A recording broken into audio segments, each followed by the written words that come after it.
planong pakiusap ni Lona kay Doc Ivan na payagan na siya nito na bumalik sa loob. Ngunit hindi pumayag si Doc Ivan dahil sobrang delikado doon.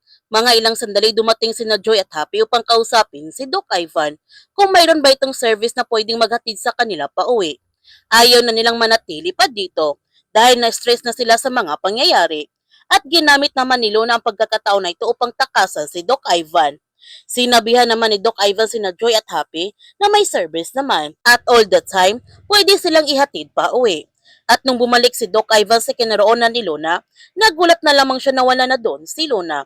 Kaya agad niya itong hinanap. Tinawagan ulit ni Mila si Lucas at sa pagkakataon na ito, sinagot na nga ni Lucas ang kanyang tawag.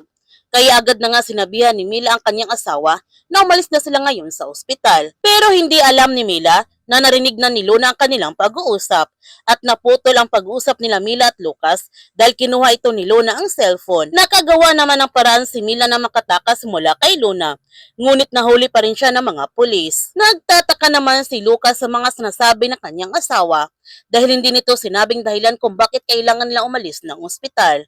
Sinabihan ni Homer ang kanyang kapatid na baka napapraning lamang ang kanyang asawa. Habang si Olsen, ibinigay na nga niya kay Magnus ang baril.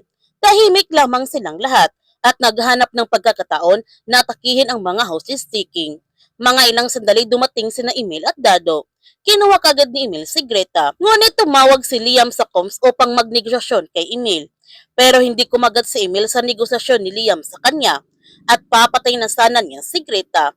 Ngunit binaril naman siya ni Magnus, kaya sa pagkakataon na ito, nagawa na nga nila na makatakas at nagkaroon din ito na matinding putukan. Noong narinig ni Liam ang putok ng baril, agad na siyang umakyat sa itaas dahil nasa panganib na ang kanyang pamilya. Sinundan din ni Lieutenant si Liam at tinawagan din niya ang kanyang mga tauhan upang sabihan ito na kailangan nila ng backup. Buti na lamang sina Ice, Greta at Wendy nakasalubong nila sa daan sina Liam at Lieutenant Arisa, kaya ligtas na sila mula sa mga humahabol sa kanila.